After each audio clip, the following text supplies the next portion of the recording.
We are live. Welcome back to our next DecentMed Spotlight. Today we are here with life architect Jim Pekonen. Jim is the founder of Amazing Life Design. He helps with trauma in men. Jim, introduce yourself.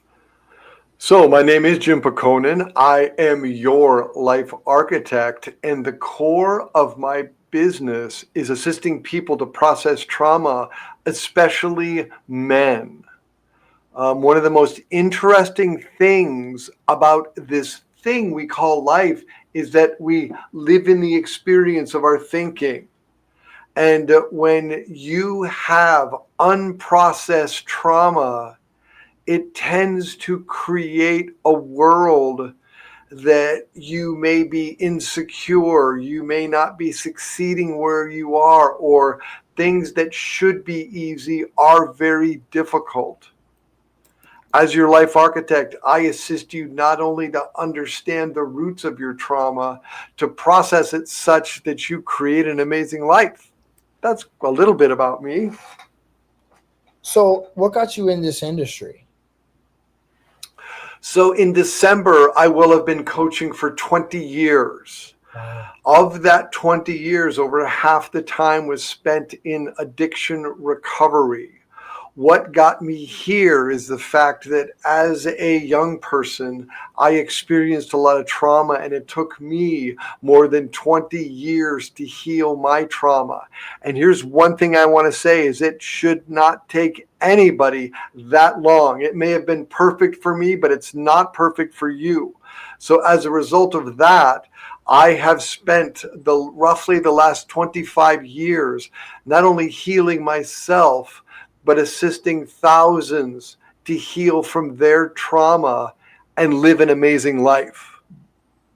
I love it. And, let's unpack your childhood. Mhm. So, how was your childhood, and did you experience any trauma in your childhood?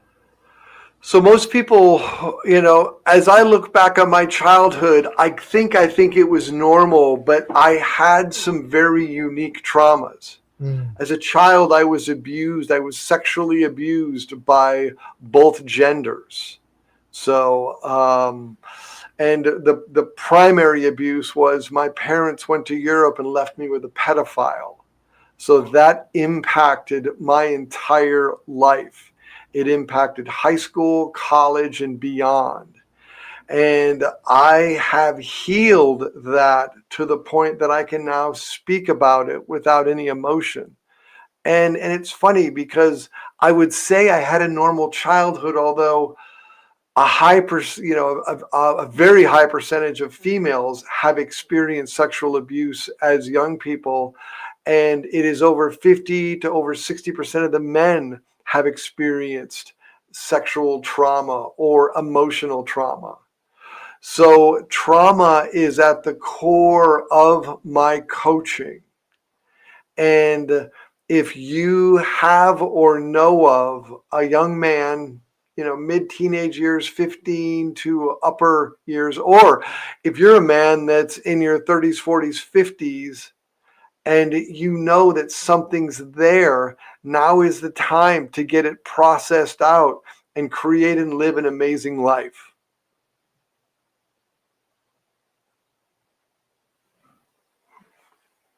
That's an interesting stat that 50 to 60% of men have Yeah. trauma, just can't process it. So you brought Yep. up about unprocessed trauma.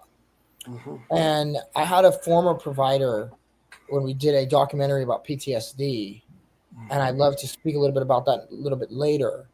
But she said that everybody has some form of trauma. They just might not Mhm. know. So Yes. how do people process trauma? So I go through a process to where they deepen the understanding not only of the trauma, but of the impact the trauma has had on their life. So the processing is done through a conversation. And in that conversation, we meet weekly and you also journal.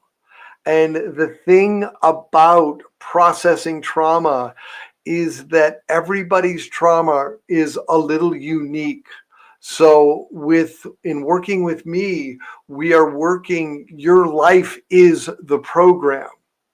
And I am the guide that gets you to understand not only what that trauma meant or what you may have created it to mean, but then we look and you understand where it impacts you in all the different areas of life.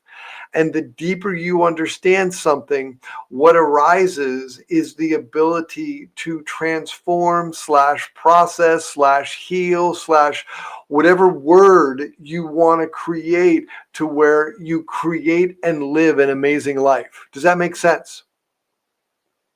It does, because what's interesting, and I'm going to show you this in a second, but a provider said that talk therapy does not do a good job when it comes to PTSD specifically. PTSD involves reliving the past in the present, affecting the entire human organism, not only the mind, but the body as well. As the mind recalls the original experience, the body produces the same responses as when the event occurred. And it is not something just reserved for military vets. People from all walks of life suffer with PTSD at various levels. Any experience that is traumatic and left unhealed leads to PTSD, whether that's birth trauma, feeling abandoned or rejected by your parents, a car accident, being bullied in school, losing a loved one, or any form of abuse, be it physical, mental, emotional, verbal, sexual, or even spiritual. Not every single person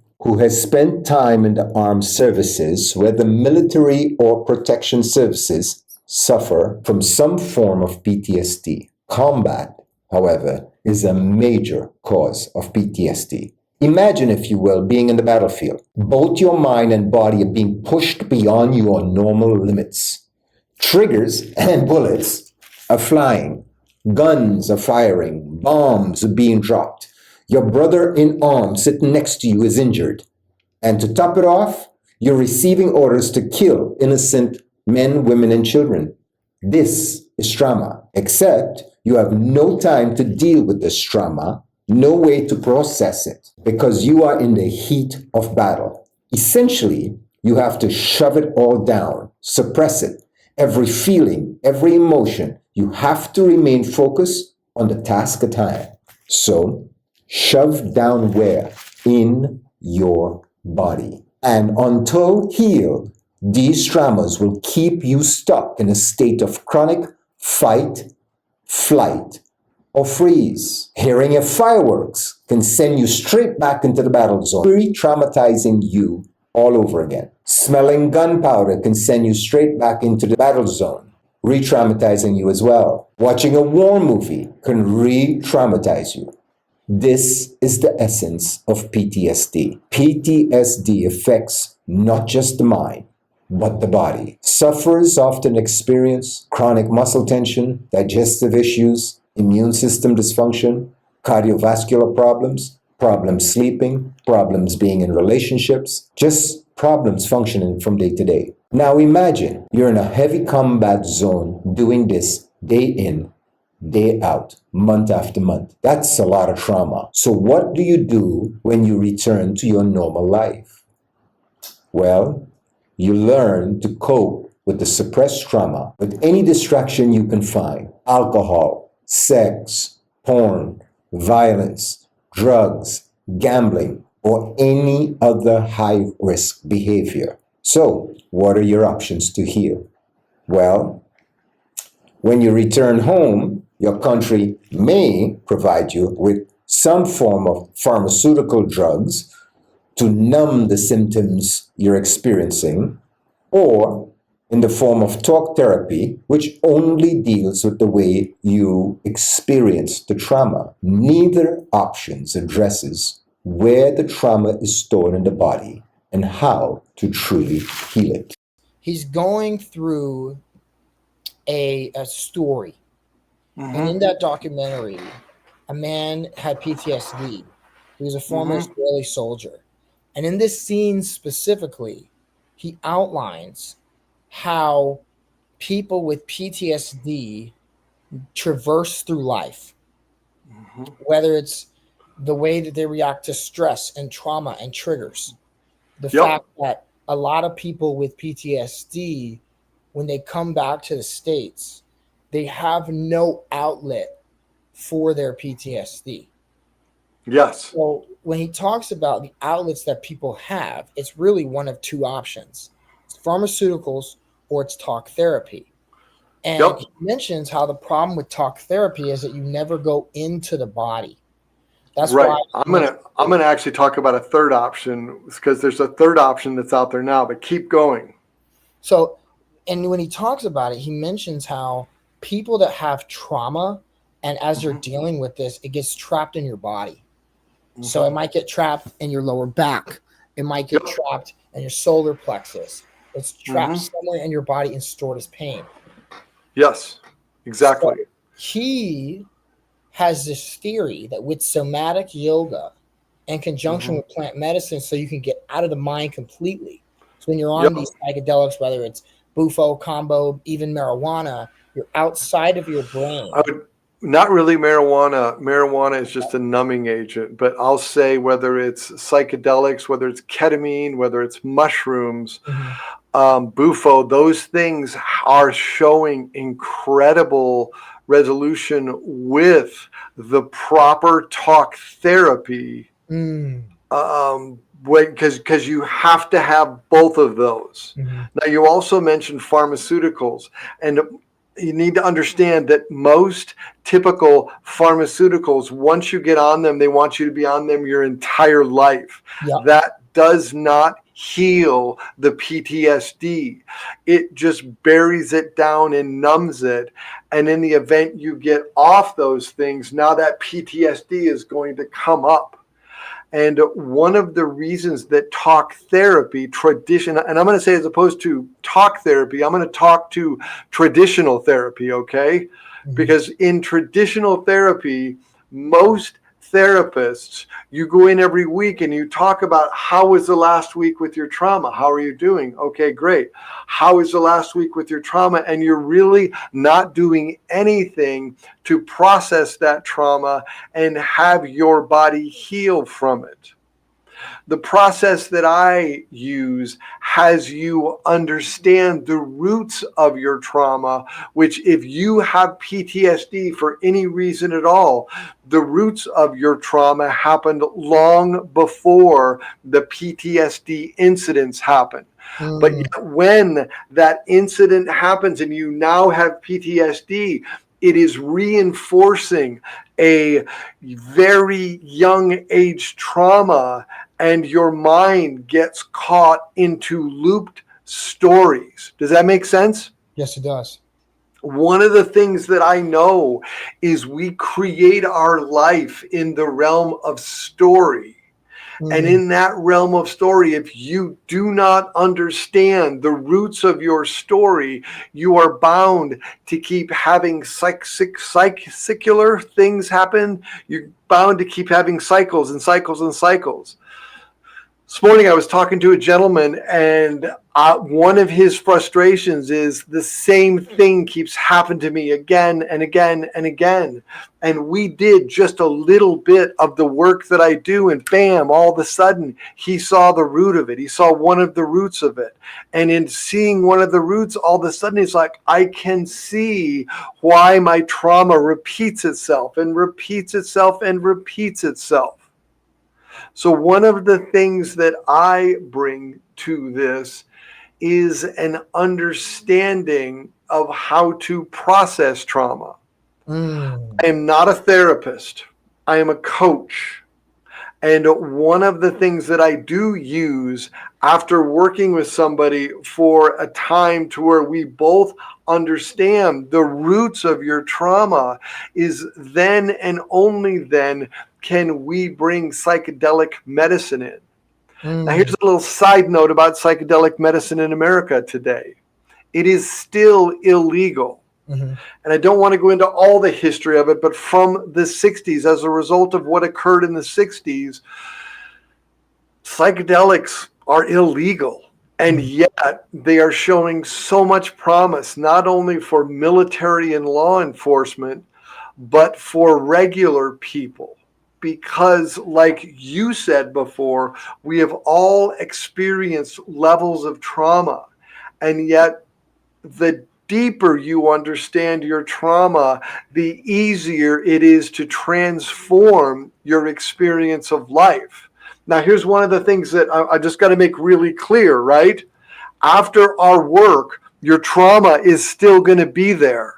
But the emotions and the things that drag you down and the things that pull you into this dark depression, those emotions, we get to transmute them. Yes, I had a traumatic childhood and it's cloudy outside. That is how I view life. Yes, I had a traumatic childhood and this is a glass of water.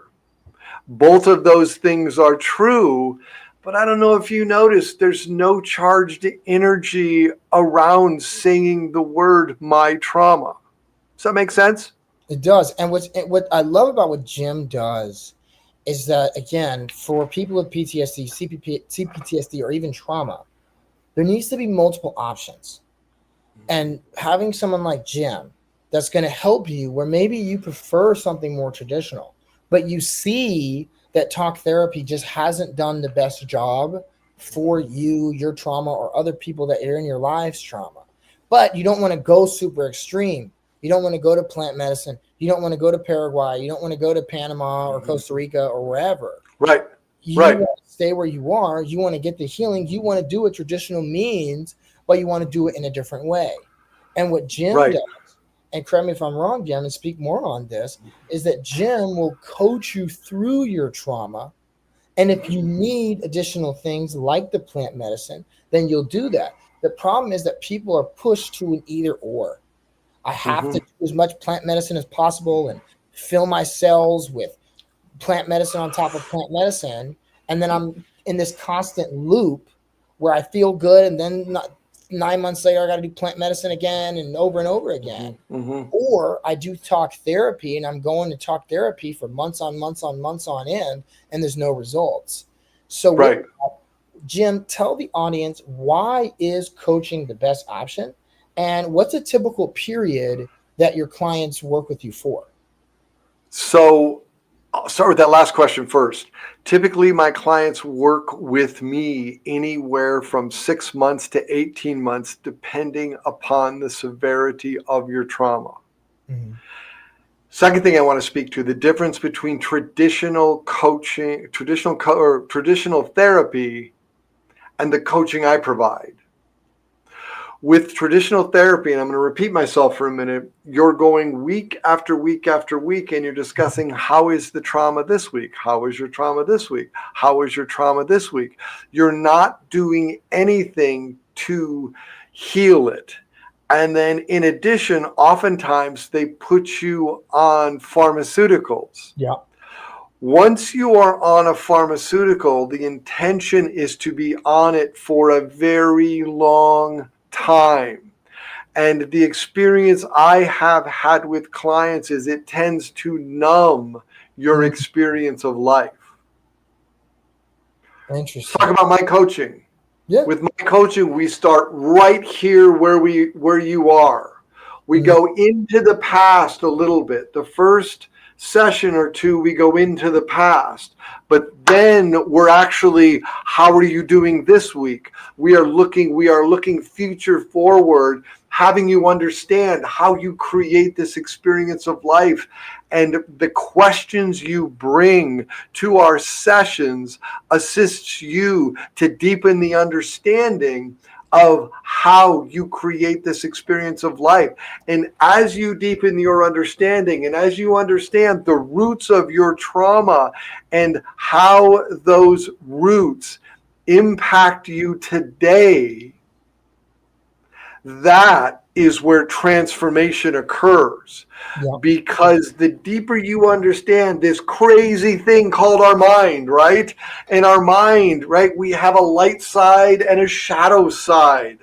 And if you spend a lot of your life in the shadow side, it's almost like you are putting a filter on for how you create this world, and you're seeing your world. But the deeper you go with the understanding, the filter goes away. You begin to see things clearly. You see that shadow come up and you say, you know something? Not today. Nope, not today. Go away. And that's what transformation is. Transformation is being in the same situation you may have been 3 months, 6 months, 3 years, 6 months, a year ago, that now you have a new response. And Mm. it's not a trauma based response, it is typically through love or through understanding. It is a love based response. Does that make sense? Yeah, so let's unpack that. So let's talk Please. about your experience. So this Mhm. PDF file, right? How did you get to a place where number one, it didn't stay in your mind? Number two, you get to a place of overcoming to transformation to living a life. What is the process that you did in overcoming so that others can follow the same process? So I did a lot of and I don't know if you want to follow my same process because it literally took 15 to 20 years for me to understand. I took a lot of gender study classes that started in college. Mhm. I did some worldwide transformation organizations. I also, in where I was living at the time, I did some local transformation stuff. I did all these different programs to where I could understand how I put together how my mind works. I have an understanding of how my mind works. What I bring is you don't have to go through 15 to 20 years of coursework to get where I got. You and I sit down, and through coaching conversations and through the journaling, so I can see where your mind state is, Mm. that is where the process of transformation occurs. Your life is the blueprint for the program. This isn't the top 10 ways to be happy or the top 10 ways to be successful. It is understanding your life to the point that when you have thoughts come up, you can see the root of those thoughts and you can make life decisions based upon a deep understanding, not based upon the traumas of your past. Does that Mm. make sense? It does, because essentially what you're saying is that the problem that you had was you went external. You went We all outside do. of yourself. Yeah, And we that's why all it took do. so long. Hmm. Versus when Well, people go internal, it takes a shorter time to overcome their trauma. right. And the process that I use is based upon all of those courses. It's based upon Mm. 10 ayahuasca ceremonies. It's based upon some peyote ceremonies I did with some Native Americans. It's based upon work I did with a spiritual leader of a Native American tribe. It's based upon everything I took that I coalesced. And when I meet with people in that initial fee waived session, we can see if working together works because it doesn't always work. And that's why you're an life architect, because you Yes. look at the holistic picture. You're not forcing Hmm. people to book with you, you're not trying to sell anybody. And No. also, you are pooling, because what works most, and I found this across the board with providers, is a multimodal approach. And Hmm. as you mentioned, you're pulling from a multiplicity of sources in Hmm. order to give these your clients the best outcome possible. And that's Yep. what I like about what you do. Because looking at your website, and if you want to check out his website, go to amazinglifedesign.com. First, you got to overcome past trauma, and then you can build a meaningful life. And what I find so interesting about traditional talk therapy is, like you mentioned, It's never about overcoming past trauma. It's about coping with past Hmm. trauma, taking medicine so that even with plant medicine, like you mentioned earlier, the problem with plant Hmm. medicine is that it goes back to, instead of overcoming the trauma, you're essentially living in this state of enlightenment, whether it's ayahuasca, whatever. But then as soon as you get out of that state, your trauma comes back. Well, and that's what is the most, you want to know what the most important part of psychedelic medicine is? This is Mhm. where 90% of your transformation is. What part of it do you think? Do you think it is I'm going to give you two choices, right? Is it the actual psychedelic experience, or is it the integration that occurs after the psychedelic experience? B, integration, right? It's absolutely. Yeah. Because if you have the proper integration, what you will see is the psychedelic experience opens things up, but then the integration is where the healing happens. And the integration, another word for integration, is conversation. And Mm. when you're conversing with somebody who knows the questions to ask, that is when you transform your experience. Because if you think about it, we all know people, I'm going to use psychedelic mushrooms, right? We all know people that have taken psychedelic mushrooms, but if they do no integration, they're just going to return back to their old programming. Yeah. But if you do psychedelics, and I don't care if it's ketamine, I do not consider marijuana psychedelics. Mm. Marijuana is a numbing agent. That's why they Mm. call it dope, because it dopes you down. Interesting. But if you do ketamine, if you do, and you mentioned a bunch of them, psychedelic mushrooms, Combo, Hippo. exactly any of those, but then if you integrate, that's where you heal. And one of the things I have found in the last few years is that people who properly do psychedelics and do the integration, they heal so much faster than other people. Faster than therapy, faster than coaching. I would love to work myself out of a job because society is healed. Well, and that's why you're so valuable and why people need to connect with Jim. Because as you mentioned, it's so much deeper. Because people might think, oh, well, I'll just do psychedelics. But it's the person like Jim that knows the questions to ask you. He knows how to get into your subconscious. He knows how to get you to get to that place. Because a lot of times people need someone to get them there. Yes. Yeah, it is.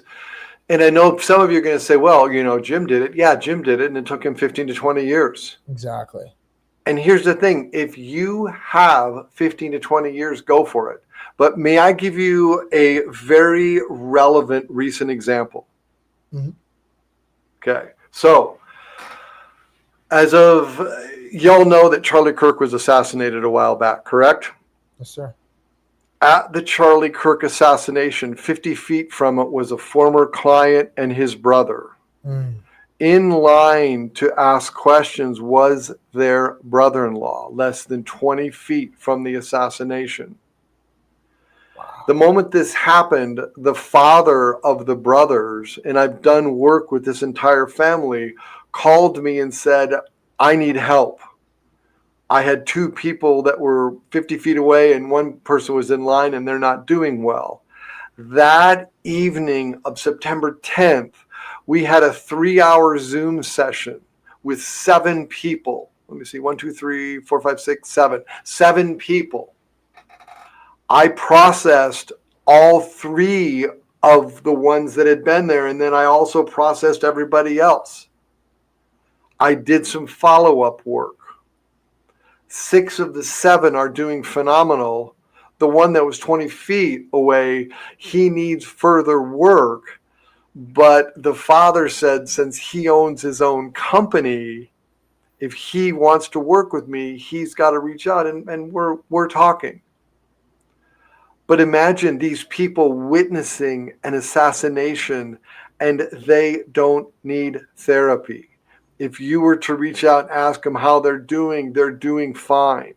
That's crazy. because it's such, and that's the thing too, to your point, is that, yeah, people can say, oh, well, Jim took 20 years. But the reality is that especially in the US, trauma is occurring every single day. Mhm. Yeah. Traumatic Yeah. events are occurring at a rapid level. Hurricanes, natural disasters Yes. in general, mass shootings, Even people often do even so. sexual abuse, emotional abuse, all these things are a very commonplace today.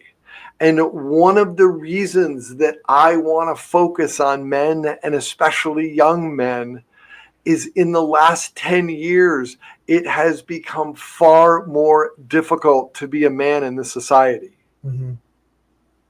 And if we raise strong, empowered, healthily masculine men, we get to be part of the solution, not part of the problem. So let's unpack that, because you're right. Men have been the target market of the media since COVID. You have the Andrew Tates of the world. You have the red pill community. You have so many. You even have the Donald Trumps, the And Joe Rogans. You have so much I culture. and I want to be I don't want to start putting names or labels on this. I'm simply speaking to how a young male creates the space of being confident, clear, and empowered to be a decent human. Does that And make that's the sense? problem. But that's why I brought up those names, because in a lot of instances, those names don't do a good job for young Mhm. men. Mhm. And obviously, it's a case by case, of course, and there is value to them, but they don't do a great job when it comes to these men being operating in society, because a Right. lot of times Well, men have operating trauma. with, yeah, operating with a healthy masculine because of, I'm going to use your word, the trauma that Yeah. they've experienced. So, first of all, why does psychological trauma occur in childhood? And how It's, do you, or let's answer that first. yeah, but it is a natural part of every single human's experience. We all have a break from love. There is not one person out there that is immune from a break from love. Mm, And when you understand, and one of the reasons I like working with younger people is the earlier they understand that, the easier it is to transform it. Again, using the example of the people that witnessed the assassination, the young man that was my client 3 or 4 years ago, he just got it. He mm. is strong. He just understood because he understood what I was talking about.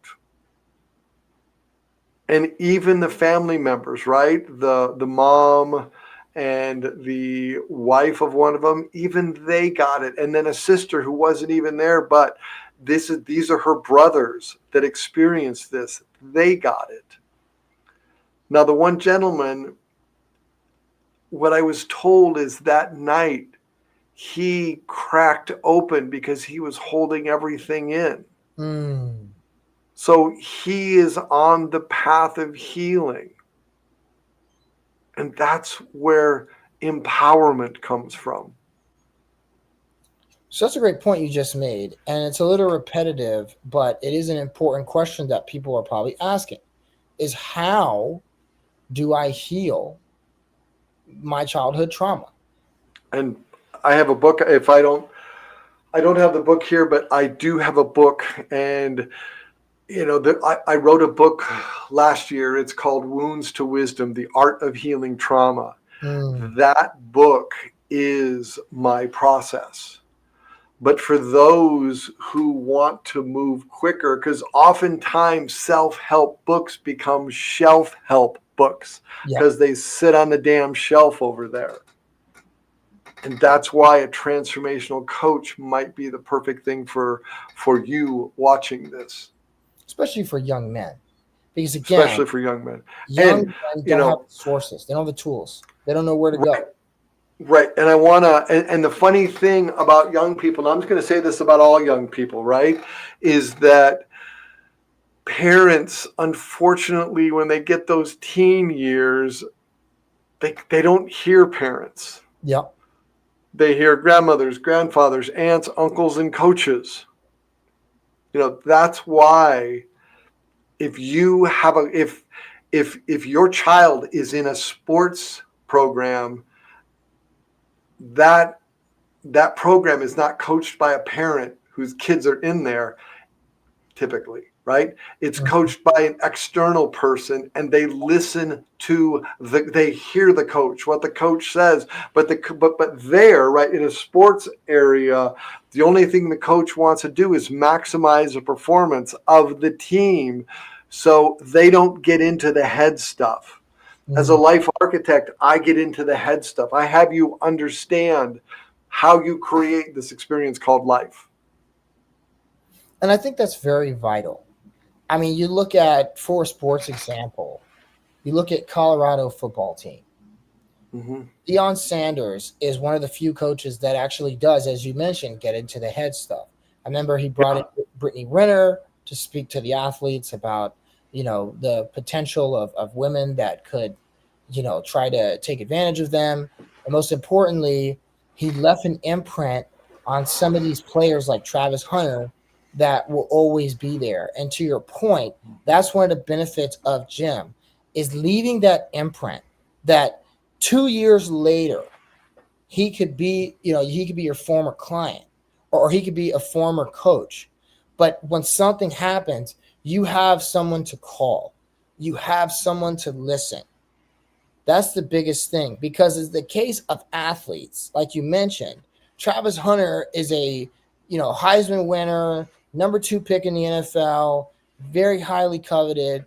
So again, even helping him goes back to maximizing performance versus the average guy, even in the football team, who might be a third string player, or he might not even be on the field. Or in the case of the Penn State situation that happened a couple years back, where there was abuse in that situation, a lot of times that stuff is silenced.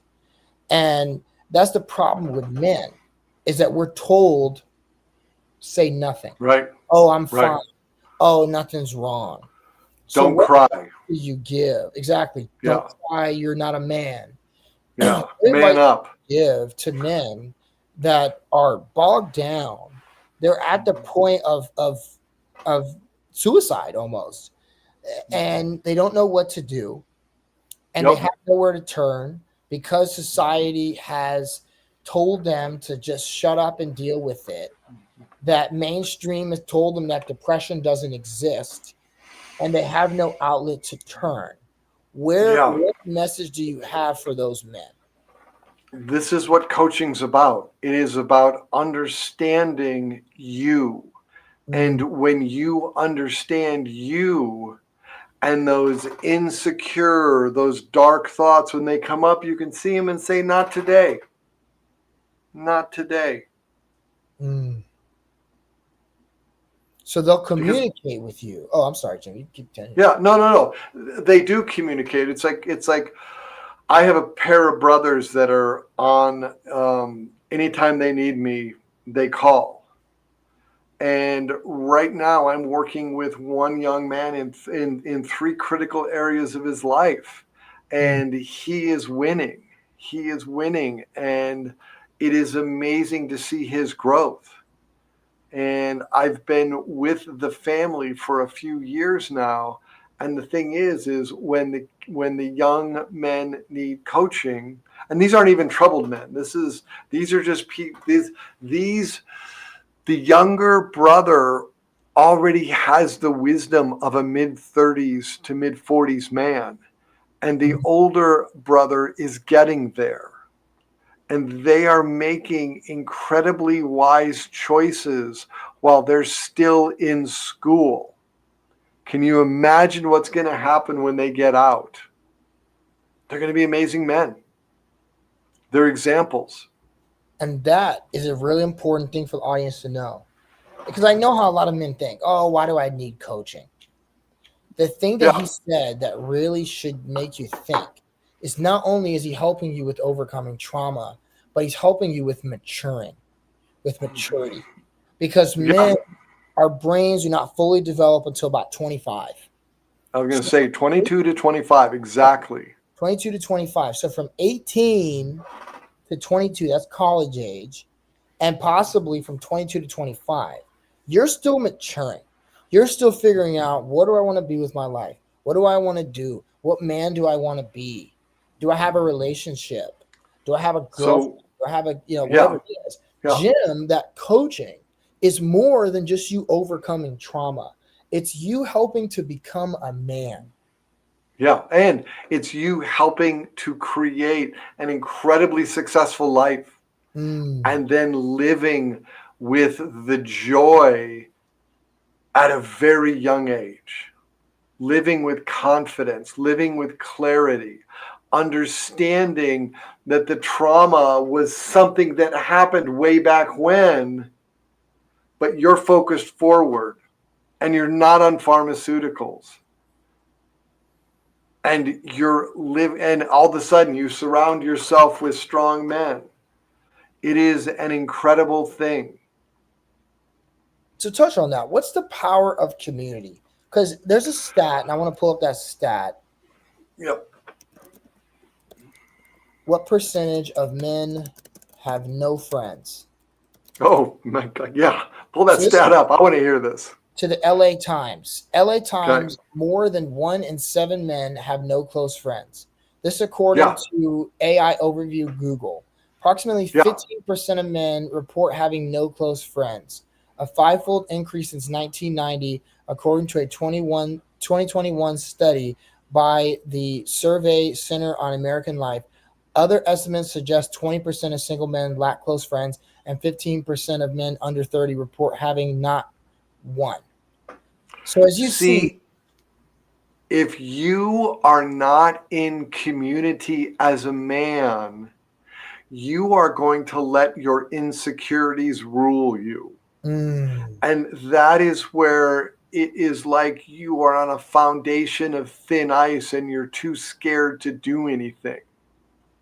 I have strong men around me, and they are amazing men. And it gives me the confidence to be even better myself. And it's interesting, right? You and I met on a networking site. This week on that networking site, I have met 4 powerful men that I have had. You are one of 4 powerful men.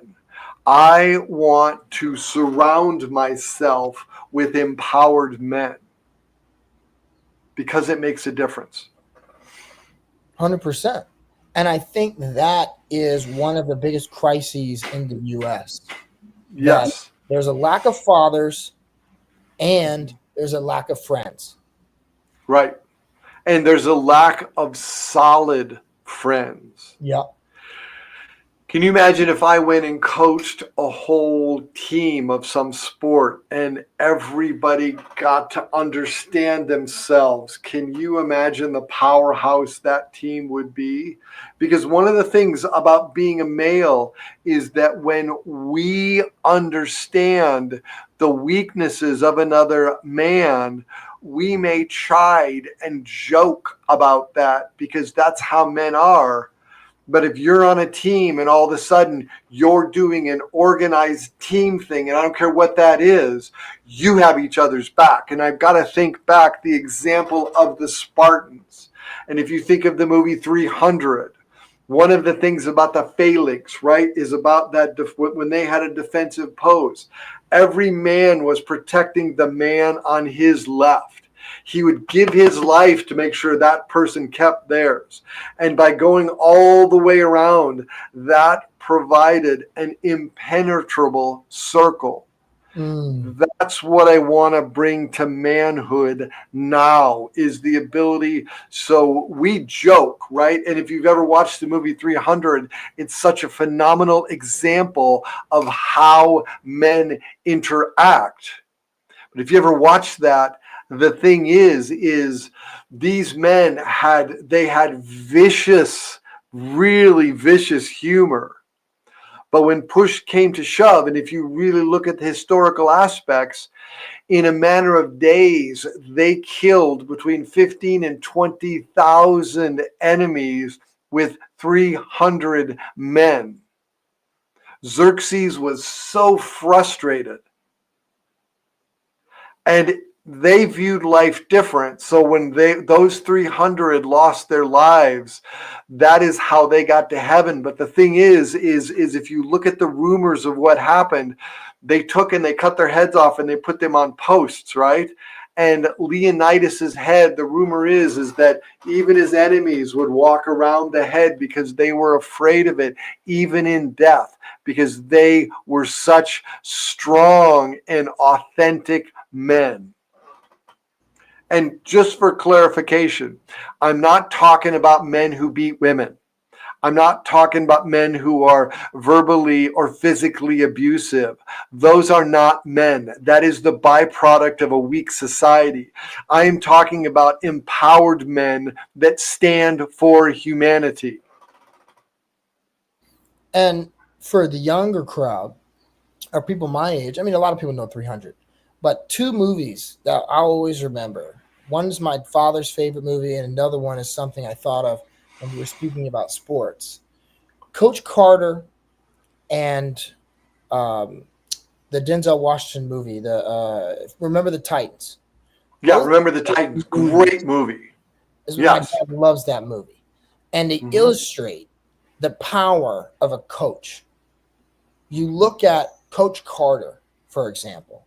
You look at the end of that movie. They don't talk about the athletes going to the NBA.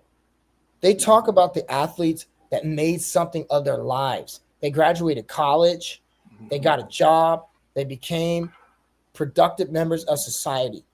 And remember the Titans. You had a system in which mass racism, blacks versus whites Yeah. each other. You had a Yeah. school where if they lost one game, he was getting fired. He was done.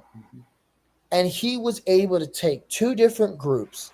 I always remember this scene. It was towards the end of the movie. It was when Bobby, I think his name was Bobby. Yeah, it was Bobby. He just got a car accident. Julius was at the door. I'm getting chills just thinking of it. And the nurse comes in. Her name was Doris. And he goes, Doris, don't you see the resemblance? That's family. And that is the essence of a good coach. That a Yes. coach can take men and mold them into something where they now are thinking bigger than themselves. And that's the benefit of working with someone like Jim, is that he can take your trauma. Because you don't think those guys had trauma. You don't think those guys in Remember the Titans had trauma. You're a high schooler and you have racial slurs being thrown at you everywhere you go. The school hates you. You don't even know if your own team likes you. Then you have the movie in Coach Carter where you're in a poor environment, putting one person in their lives change the whole trajectory of their life. And going to someone for your trauma as a young man, maybe in your 20s, maybe you're in your early teens, and speaking with someone like Jim can change the trajectory Yeah. of your entire life. Now, getting coached from someone that not only understands you and your trauma because he's been there, but he's pulling from a multiplicity of modals and sources that you, as a 19-year-old kid, don't have to go to Peru and do ayahuasca now. Yeah. No, Because you don't. Would you like to live an empowered life? Or if you have children, would you like your young men to be raised, to be empowered, confident, and clear? Really have a level of healthy masculinity, because that's what my commitment is. and the thing is that you can say, "Oh, well, I'll just do it myself. I'll do this. I'll do that." You're going to spend a lot more money. You're going to Mhm. waste a lot more time, and you're probably not going to heal the childhood trauma the way you want it to because you're being cheap. And I know because I've been cheap myself. So I'm speaking from a place where I've had someone that can help with PTSD say, Sam, can't, because I've dealt with it. When I was Yep. growing up, I was bullied. I was Yep. bullied every day in high school and middle school. I never spoke really about this publicly, but I was bullied. But it wasn't the bullying that gave me the PTSD. It was the fact that I was robbed multiple times in high school. So that Yeah, created right. this distrust for everyone. Especially, tell me who robbed you. It was people I thought were friends. It was guys that I thought were my friends. I gave them a ride, and then they took my watch, they took my gold chain, they took my money out of my car. So it's like you don't know who Yep. to trust. And then to your Well, see, point, see, right, and I just want to say, right, in yeah, that moment, not only were you betrayed by your friends, but now moving forward, who can I yeah, trust? yeah. Imagine living your life through the filter of I can't trust anybody. It leads you to a very disappointing and a very sad life. And to his point, I'm 29 years old. I lived most of my 20s with that exact mentality that who Yeah. can I trust? I can't trust family. I can't trust friends. I can't trust anybody. And it took me Yep. this and last year being on my own healing journey, going to Suriname and doing these places and meeting people and realizing that this is how I can heal. But it's a Yep. process. So, with that, Jim, my final question for you is how can the audience get in touch with you, and what is the next steps for people to get that healing? So the easiest way to get in touch with me is to email me, jim@amazinglifedesign.com. We will set up an initial meeting where you can see if working with a life architect is right for you. Because the thing is not everybody is right and not everybody is prepared. You've Mm, got to be ready because this is work. But as a result of the work, you not only get your life back, but you get an amazing life.